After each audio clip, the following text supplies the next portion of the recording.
The International Christian Embassy Jerusalem is your embassy in the heart of Israel, founded in 1980.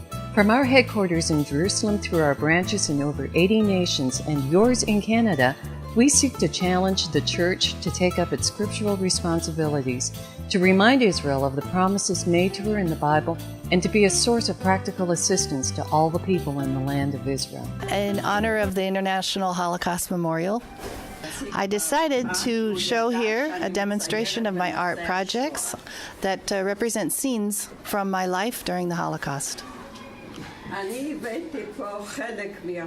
These are part of the pictures. There's not enough space for all of my artwork.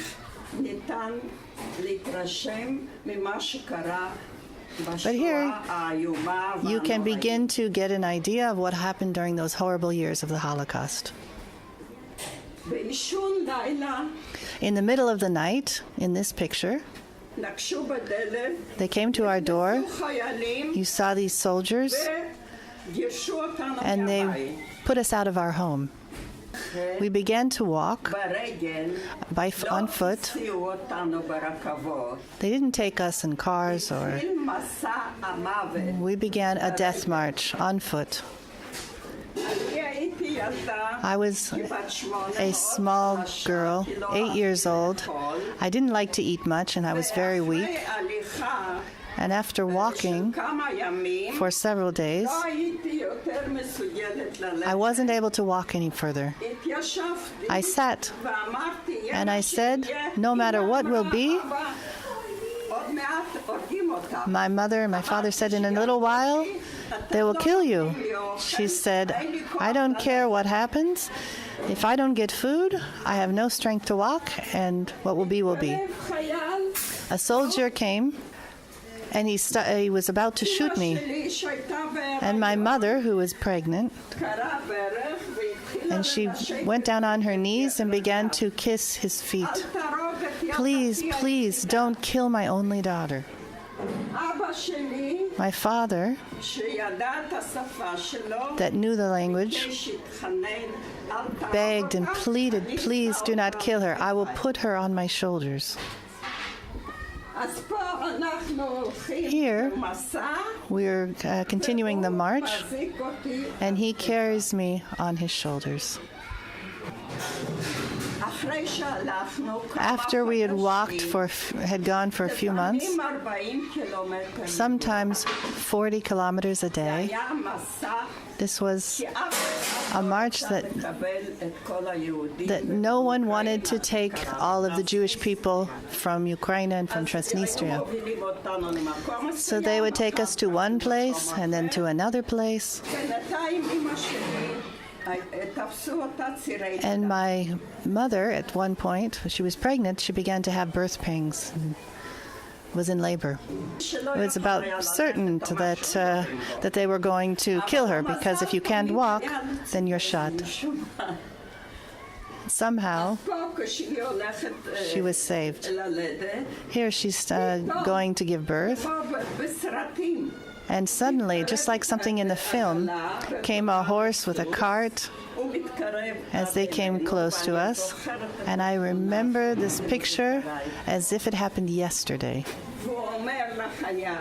And he says to the soldier, don't kill the woman. I will take her to my house, and there she'll give birth. I don't know how he was convinced.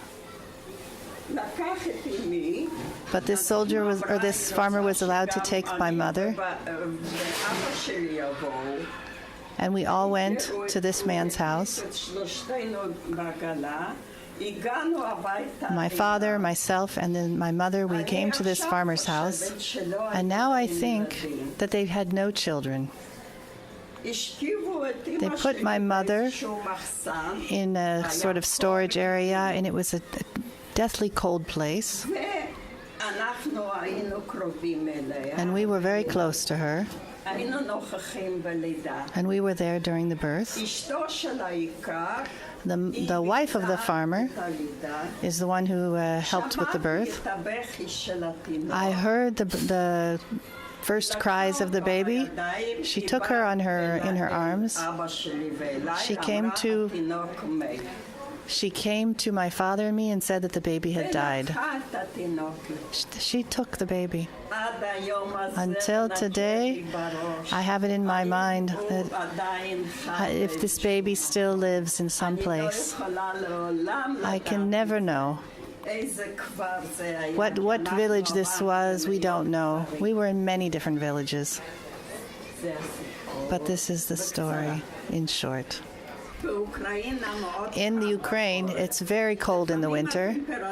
Sometimes the temperatures are below 40 degrees, minus 40.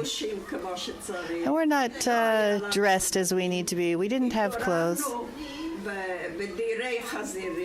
We were staying in places where they put the pigs, and places that were in storage places. Here I am very sick. I was almost, I could have died. It was very cold.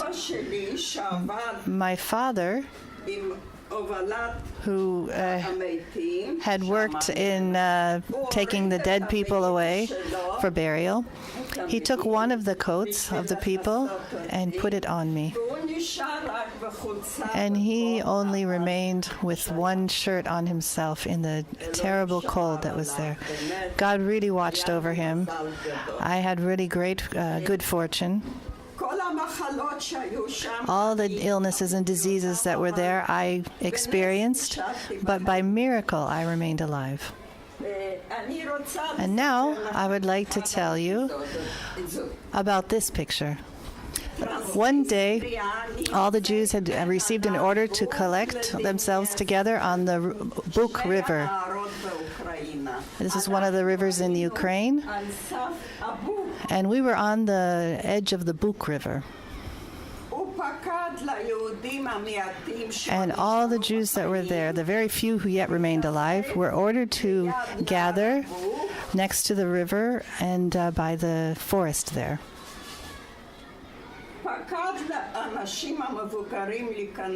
All the elderly people were ordered to get into the water, which were half frozen. The rest of us were to remain on the border of the river in order to watch what was happening. And you see here, some of them entered the water and never came out. The weakest ones. Those who remained alive, they told them to go under the water and to come back out, to go back under and to come back up. The soldiers stood on the banks of the river and laughed and at what they were doing and what was happening. I stood to the side with a few children, and of course I cried and screamed, and I thought I would remain with no parents. After some amount of time, which I can't remember how long it was, they were ordered, those who had survived, to come out of the water.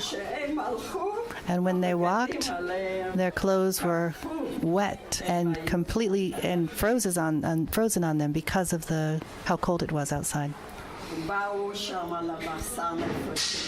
They came to the storage type area where we were staying, and they had fever. It looked like they were going to die. They were completely finished.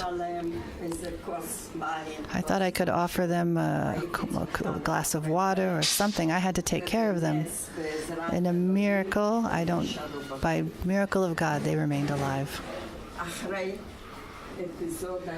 After this event, here, you see us when we went into the village. It was kind of boring for us to all the time be in this little storage unit area. In this picture, my father had to take the dead people's bodies in the wagon and cart them away, people who had died.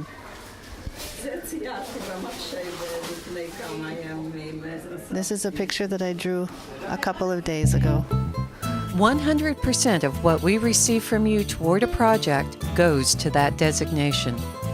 Through your contribution to ICEJ Canada, You can participate by giving to Bet Singer Children's Orphanage Bathrooms, Christian Friends of Yad Vashem, Home for Holocaust Survivors, Israeli Youth at Risk Summer Camp in Canada, Operation Life Shield Bomb-Proof Shelters, Red Carpet Project Women at Risk in Tel Aviv, Shoulder to Shoulder New Immigrant Partner Project, Women's Shelter Project, General Fund, Gift Estate Securities Funds, ICEJ Communication Media Fund.